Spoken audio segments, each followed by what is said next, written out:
신앙을 고백하겠습니다.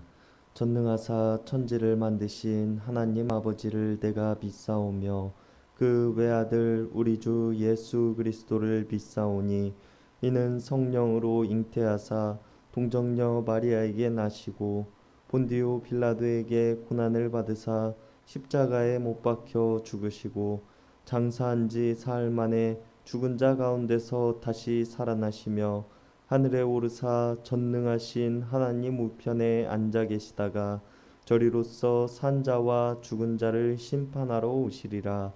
성령을 믿사오며 거룩한 공회와 성도가 서로 교통하는 것과 죄를 사하여 주시는 것과 몸이 다시 사는 것과 영원히 사는 것을 믿사옵나이다. 아멘. 우리 다 함께 찬송가 459장, 통합찬송가 514장 부르시겠습니다. 찬송가 459장, 통합찬송가 514장입니다.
오늘 우리에게 주시는 하나님의 말씀은 누가복음 22장 24절에서 38절까지의 말씀입니다.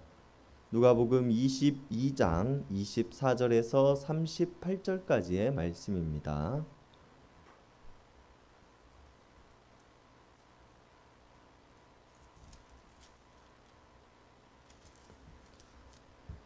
우리 한 절씩 교독하시겠습니다.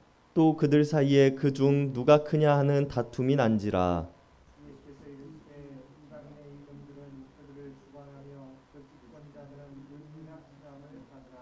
너희는 그렇지 않을지니 너희 중에 큰 자는 젊은 자와 같고 다스리는 자는 섬기는 자와 같을지니라.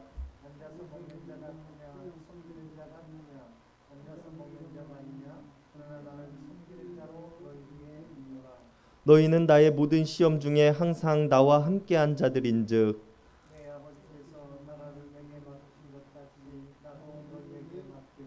너희로 내 나라에 있어 내 상에서 먹고 마시며 또는 보좌에 앉아 이스라엘 12지파를 다스리게 하려 하노라. 시몬아 시몬아 보라 사탄이 너희를 유혹하게 하려고 요구하였으나 그러나 내가 너를 위하여 내 믿음이 떨어지지 않기를 기도하였노니 너는 돌이킨 후에 내 형제를 굳게 하라.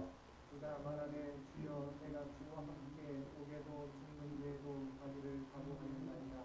이르시되 베드로야 내가 내게 말하노니 오늘 닭 울기 전에 내가 3번 나를 모른다고 부인하리라 하시니라. 그들에게 이르시되 내가 너희를 전대와 명함과 신발도 없이 보내었을 때 부족한 것이 있더냐 이르되 없었나이다. 이르시되 이제는 전대 있는 자는 가질 것이요 배낭도 그리하고 검 없는 자는 겉옷을 팔아 살지어다. 내가 너희에게 말하노니 기록된 바 저는 불법자의 공로로 여전을 받았단 말이 내게 이루어져야 하리니 내게 바란 일이 이루어져 가느니라. 다 함께 읽으시겠습니다. 그들이 여짜오되 주여 보소서 여기 검 둘이 있나이다 대답하되 족하다 하시니라. 아멘. 오늘 본문의 시작은 제자들 사이에서 누가 더 크냐 하는 다툼이 났다고 기록되어 있습니다. 어제 우리가 함께 살펴본 본문에서 예수님께서는 제자들과 함께 마지막 만찬을 하시며 떡과 음료를 나누셨지만 그 나눔의 의미를 여전히 깨닫지 못한 제자들은 스스로가 더욱 큰 사람이라며 서로 다투고 있는 모습을 보여줍니다. 여기서 크다라는 뜻은 받다, 영접하다, 보여진다라는 뜻을 가지고 있는 단어로 누가 영접을 받을 것이며 누가 높은 사람처럼 보여질 것인가에 대한 다툼이었다는 것을 우리들에게 알려줍니다. 나귀를 타고 예루살렘에 입성하셨으며 제자들의 발을 닦아주신 예수님의 모습과는 다르게 여전히 제자들은 누가 더 높은 사람이냐, 누가 더 영접을 받을 만한 사람이냐를 가지고 다투고 있는 모습을 보여주는 것입니다. 이런 제자들의 모습을 보신 예수님께서는 말씀하시기를 이방인들의 왕과 세상의 권력자들은 백성들 위에 군림하기를 원하며 스스로가 사람들의 은인이라 칭함받기를 원하지만 나를 따르는 너희들은 그렇지 말아야 할 것이라고 다시 한번 제자들을 가르치십니다. 하나님 안에서 예수 그리스도를 따르는 사람들에게 있어서는 나이가 많다고 할지라도 젊은 사람들과 같이 되어 그들과 같은 자리에 앉는 것을 부끄러워하지 말아야 하며 다스리는 사람이라고 할지라도 섬기는 사람과 같이 되어야 한다고 말씀하고 계십니다. 여전히 스스로를 높이기 원하고 대접받기를 원하는 제자들임에도 불구하고 예수님께서는 뒤이어 그들을 크게 사용하실 것이라고 말씀하십니다. 28절의 말씀에서 예수님께서는 제자들에게 말씀하시기를 너희는 나의 모든 시험 중에 항상 나와 함께한 자들이라고 칭하고 계십니다. 예수님의 이 말씀을 우리가 냉정하게 생각을 해본다면 정말로 제자들이 예수님의 말씀처럼 시험 가운데 언제나 함께하는 모습이었다고 말할 수 있을까요? 물론 예수님과 동행하였으니 예수님과 함께하는 모습이었다고 말할 수도 있을 것입니다. 그러나 그들이 보여주고 있는 행동들을 본다면 그 마음까지도 예수님과 함께하였다고 말할 수는 없을 것 같습니다. 여전히 그들은 예수님과 다르게 당장 내일 먹을 음식을 고민하던 사람들이었으며 예수님과 다르게 누가 높은 자리에 올라갈까 다투고 있는 모습이었기 때문입니다.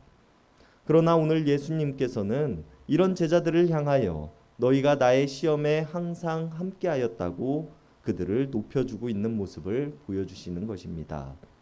그리고 더욱 놀라운 것은 제자들이 서로 다투고 있는 모습을 보시며 바로 이런 말씀을 하셨다는 것입니다. 이것은 그들이 잘하여서 그런 것이 아니라 그럴 만하지 못함에도 예수님께서는 그들을 높여주고 계신다는 것을 더욱 극적으로 보여주고 있는 모습입니다. 이처럼 예수님께서는 우리가 높임을 받을 만하여서 우리를 높여주시는 것이 아닙니다. 예수님을 믿는다고 고백하는 우리들은 여전히 예수님의 말씀을 온전히 이해하지 못하고 하나님의 뜻이 아니라 나의 뜻으로 살아가지만 그럼에도 불구하고 우리들에게 큰 일을 하였다고 말씀하시는 분이라는 것입니다. 이제 예수님께서는 이처럼 나와 시험 중에 항상 함께하였던 제자들에게 하나님께서 나에게 하나님 나라를 맡기신 것과 같이 너희들에게 하나님 나라를 맡기시겠다고 말씀하십니다. 그리고 예수님께서 하나님 나라를 맡기신다는 것은 그들에게 어떠한 작은 권한들을 주시고 그들로 하여금 어느 부분만을 한정적으로 맡기시겠다는 말을 의미하는 것은 아닙니다. 내 상에서 먹고 마시며 또는 보좌에 앉아 이스라엘 12지파를 다스리게 하시겠노라고 말씀하시는데요. 예수님과 한 상에서 먹고 마시며 보좌에 앉아 이스라엘 12지파를 다스리게 하시겠다는 말씀은 고대의 왕과 신하가 한 상에 둘러앉아 먹고 마시며 정책을 논하고 실행 방법을 결정하던 일들을 예로 들어 말씀하시는 것으로 하나님 나라를 이루시는데 홀로 하시는 것이 아니라 제자들을 적극적으로 그 일에 참여시키고 함께 만들어 가시겠다고 말씀하고 계신다는 것입니다. 우리가 이제껏 하나님의 통치를 받아왔다면 이제는 하나님의 통치하심에 적극적으로 참여해 이 땅에 하나님 나라를 드러내는 역할을 하게 되었다는 것입니다. 그리고 이런 일을 맡게 될 제자들의 마음가짐과 행동은 자신들의 역할에 걸맞는 모습으로 변화되어야 할 것입니다. 그런데 여기서 놀라운 점은 그럼에도 불구하고 베드로와 제자들은 다시 넘어지게 될 것이라는 점입니다. 예수님께서는 이제 베드로에게 말씀하시기를 사탄이 너희들을 넘어뜨리기 위해 너희들을 밀을 채질하는 것처럼 흔들어대지만 내가 너희를 위하여 기도하노니 너와 다른 제자들은 굳은 마음으로 그것들을 견디어내라고 말씀하십니다. 그리고 이런 예수님의 말씀에 베드로는 말하기를 내가 예수님과 함께 오게도 갈 것이며 죽음까지도 불사하겠노라 라고 말합니다. 이런 베드로의 말에 예수님께서는 내가 오늘 다 굴기 전에 나를 3번 모른다고 부인할 것이라고 말씀하시는데요. 베드로의 확신에 찬 고백에도 불구하고 오늘 예수님께서는 베드로가 실패하고 넘어질 것이라고 말씀하고 계시는 것입니다. 또 다른 제자들은 어떻습니까? 예수님께서는 제자들에게 말씀하시기를 너희들이 이제 준비된 자의 모습으로 전대와 가방을 메고 검을 손에 들음으로 하나님 나라를 이루어가는 과정에서 겪게 될 고난과 어려움을 견디어낼 자세를 갖추라고 말씀하십니다. 그러나 이런 예수님의 말씀에 제자들이 내미는 것은 실제 검이었습니다. 예수님께서는 제자들을 향하여 하나님의 크신 계획과 뜻을 알려주시고 그들로 하여금 준비된 자의 모습으로 살아가라고 말씀하셨지만 제자들은 예수님의 말씀의 의도를 전혀 알지 못한 채 자신들의 생각을 가지고 모든 일을 하고자 하는 모습을 보여주고 있는 것입니다. 오늘 말씀은 참 모순적인 이야기 덩어리가 아닐 수 없습니다. 섬기는 자의 모습을 보여주신 예수님의 모습을 보고도 서로 누가 영접받을 만한 사람인지 다투고 있는 제자들의 모습. 하나님께서 너희들을 통해 큰 일을 하실 것이기에 사탄에게 흔들리지 않는 믿음을 가지라고 말씀하시는 예수님을 부정하고 저주하기까지 할 베드로의 모습. 믿음을 가지고 하나님의 일을 하기 위해 준비된 자의 모습으로 살아가라고 말씀하시는 예수님의 말씀에 여전히 세상적인 생각을 가지고 행동하고자 하는 제자들의 모습까지. 예수님과 제자들은 한 자리에서 먹고 마시고 생활하고는 있지만 서로의 생각이 다르고 서로가 추구하는 것이 다른 모습을 보여주고 있는 것입니다. 그러나 예수님께서 이런 제자들의 생각을 모르시지 않으셨을 것입니다. 그리고 오늘 베드로의 넘어짐을 담담하게 말씀하시는 예수님은 이들이 여전히 또 넘어질 것이라는 것 또한 알고 계십니다. 그러나 예수님께서는 자신의 뜻과 계획을 이해할 수 있는 다른 사람들을 찾지 않으십니다. 여전히 넘어지고 여전히 자신들의 뜻과 계획을 가지고 살아가지만 그들과 한 식탁에 앉으시겠노라 말씀하시고 그들을 보좌에 앉히고 하나님 나라를 이루는 일을 함께 하실 것이라고 말씀하십니다. 왜냐하면 예수님께서는 제자들이 다른 사람들보다 더 잘난 사람들이기에 선택한 것이 아니며 제자들이 더 많은 것을 알고 더 많은 것들을 가지고 있는 사람들이기에 선택하신 것이 아니기 때문입니다. 오히려 제자들의 부족함과 연약함을 아시기에 그들을 선택하셨고 그들의 부족함과 연약함은 예수님께서 채우시고 도우신다는 것입니다. 그리고 우리들을 선택하심도 마찬가지의 모습입니다. 하나님께서는 우리를 택하시고 우리로 하여금 하나님 나라를 이 땅에 이루고자 하십니다. 그러나 우리가 다른 사람들보다 더 훌륭한 사람들은 아닐 것입니다. 먼저 선택을 받은 사람들일 뿐이며 우리들로 하여금 다른 사람들을 구원하시는 일을 하실 것이라는 것입니다.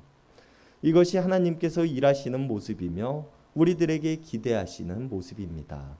그렇기에 우리는 스스로 교만할 필요도 없고 스스로 높아지고자 해서도 안 될 것입니다. 우리는 제자들과 같이 끊임없이 넘어지고 끊임없이 하나님의 뜻이 아닌 나의 뜻을 추구하는 삶을 살아갈 것이기 때문입니다. 그렇기에 우리가 언제나 하나님 앞에서 겸손함으로 하나님의 음성을 듣는 자의 모습으로 또 하나님께서 우리들을 통하여 보여주실 놀라운 계획을 바라보는 모습으로 살아가야 할 것입니다. 우리가 오늘 말씀을 통하여 여전히 부족한 우리를 선택하시고 여전히 부족한 우리를 통해 일하시겠다고 말씀하시는 하나님 앞에서 더욱 겸손한 모습으로 살아갈 수 있는 하루가 될 수 있기를 바랍니다. 기도하시겠습니다. 수없이 넘어지고 더욱 높아지기만을 위하여 다투는 우리를 통하여 일하시겠노라 말씀하시는 하나님, 감사를 드립니다. 우리가 더 가진 것이 많아서 우리가 더 많은 것을 알아서 하나님께서 선택하신 것이 아닌 것을 알지만 우리는 스스로가 더 큰 대우를 받기를 원하며 다른 사람들보다 더 높은 사람이 되고자 하는 모습입니다. 이런 우리들을 용서하여 주시옵소서. 우리가 한 것이라고는 우리의 자리를 지킨 것뿐이지만 우리들에게 나의 모든 시험을 함께한 자들이라며 우리를 높이시고 앞으로 더 큰 일을 맡기시겠다고 말씀하시는 예수님 앞에서 우리가 더욱 겸손한 자들이 되게 하시고 하나님께서 맡기신 일을 잘 감당해낼 수 있는 우리들 모두가 되게 하여 주시옵소서. 언제나 우리를 인도하시는 하나님을 믿으며 사랑의 예수님의 이름 받들어 간절히 기도드렸습니다. 아멘. 이 시간 우리가 우리 개인을 위한 기도, 이웃을 위한 기도, 교회를 위한 기도, 세상을 위한 기도하는 시간 갖도록 하겠습니다.